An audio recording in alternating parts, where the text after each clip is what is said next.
دوسری حدیث شعب الایمان، امام بیہقی کی کتاب میں ہے 1305، مشکات کے اندر اس کا نمبر ہے، اور یہ ویسے پرائمری کتاب ہے امام بیہقی کی شعب الایمان۔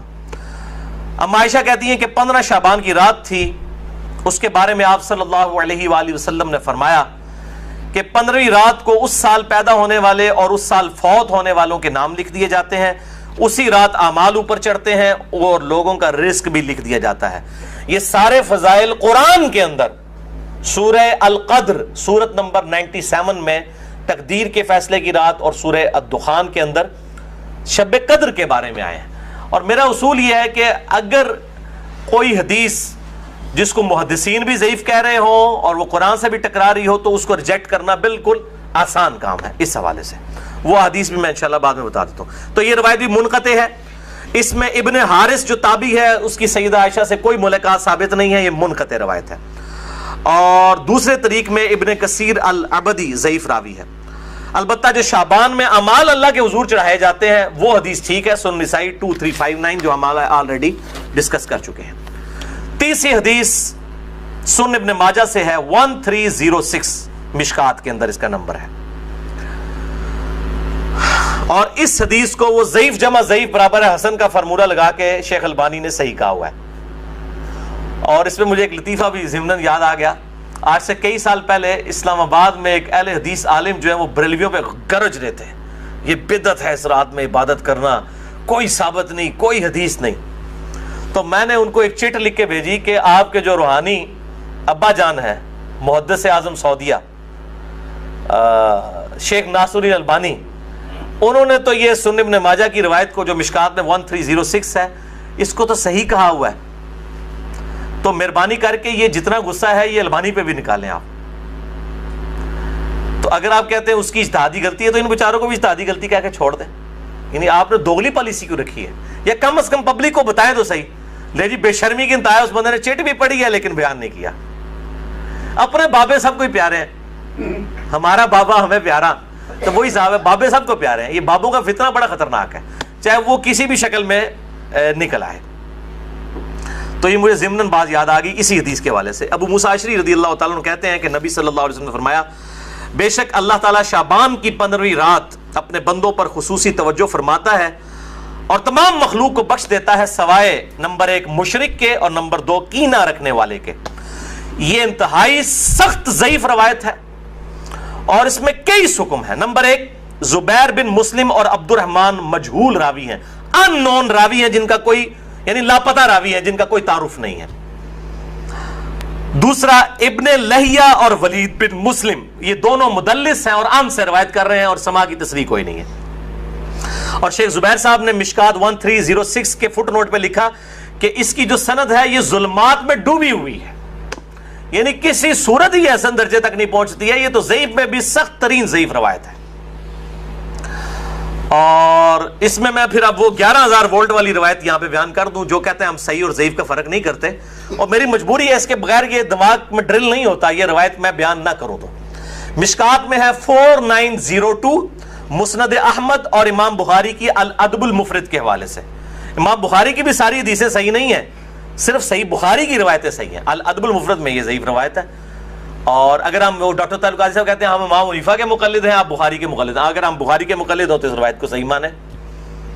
مشکات میں 4902 ہے کہ جو شخص اپنے جہلی نسب پر فخر کرے تو اس کو پھر تم کہو کہ تم اپنے جہلی نسب پہ فخر کرتے ہو، اسے کہو کہ اپنے باپ کی شرمگاہ کاٹ کے اپنے منہ میں رکھ لے، نعوذ باللہ من ذالک۔ اور یہ بات اس سے کنایے سے نہ کرو، ڈائریکٹ کرو۔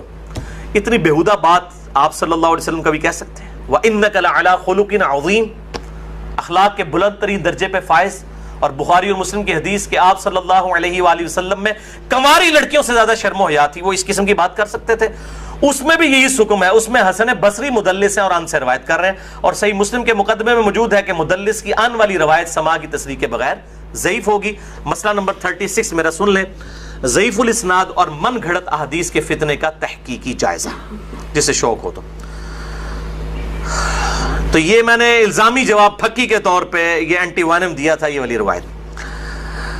چوتھی حدیث مسند احمد سے ہے، مشکات میں ہے 1307، عبداللہ ابن عمر بن عاص، سیم الفاظ ہیں وہی کہ 15ویں رات کو سب کی مغفرت ہو جاتی ہے، لیکن اس میں الفاظ ہیں سوائے خودکشی کرنے والے کے اور کینہ رکھنے والے کے. لیکن اس میں ابن لہیہ جو ہے وہ مدلس، اس میں تو نہیں ہے، ویسے وہ مدلس راوی ہیں، لیکن اس میں ان کی یہ روایت اختلاط کے بعد کی ہے، یعنی جب ان کا حافظہ بگڑ گیا تھا.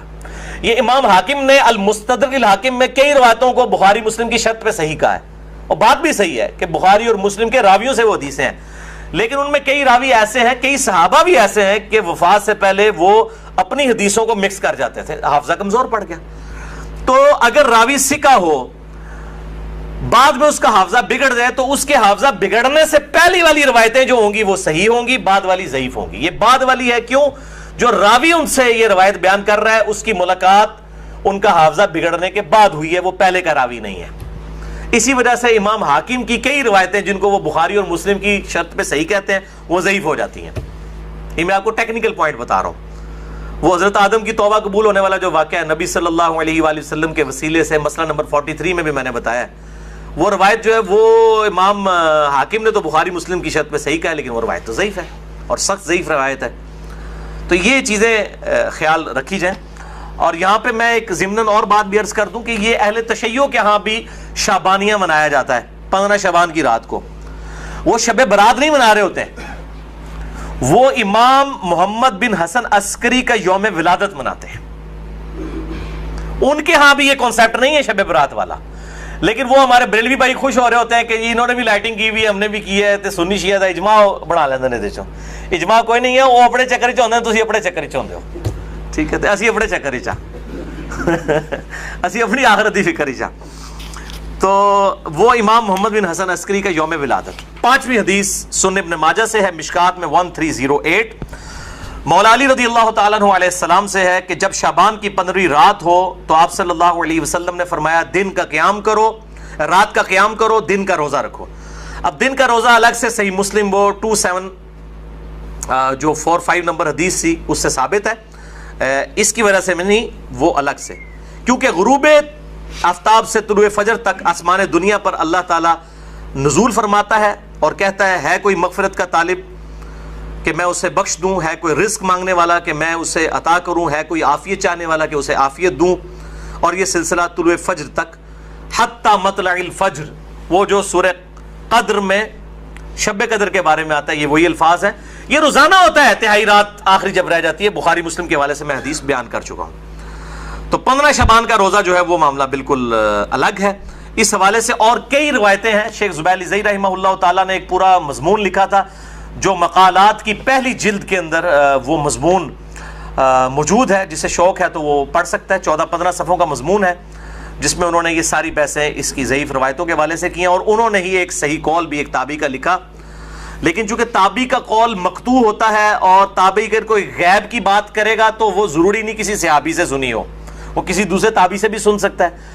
صحابی کی غیبی خبر جو ہے نا بیان کی ہوئی وہ امپلائڈ ہے کہ نبی صلی اللہ علیہ وآلہ وسلم سے سنی ہے. صحابی کی جو مرسل ہے وہ ایکسیپٹیبل ہے، اسے ہم موقوف روایت کہتے ہیں. تابعی کی مرسل ایکسیپٹیبل نہیں، اس کو ہم مقطوع کہتے ہیں. یہ غیبی خبر سے متعلق ہے، لیکن یہ تابعی تک قول ثابت ہے. اس کا مطلب یہ ہوا کہ اس زمانے میں بھی یہ مسئلہ موجود تھا. مکحول تابعی ہیں شام کے، یہ مشہور تابعی ہیں، اور ان کے بارے میں مشہور ہے کہ اکثر مرسل روایتیں چھوٹے ہوئے واسطوں والی بیان کرتے تھے.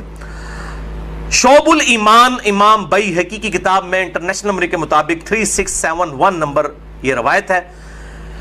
وہ کہتے ہیں کہ 15ویں شعبان کو اللہ تعالیٰ زمین والوں کی طرف متوجہ ہوتا ہے 15ویں شعبان کی رات کو، اور کافر اور کینہ رکھنے والے کے سوا سب کو بخش دیتا ہے. اب یہ روایتیں اتنی زیادہ ہیں کہ اس کی وجہ سے بعض اہل حدیث علماء کا بھی یہ موقف ہے کہ کچھ نہ کچھ اس کی اصل موجود ہے.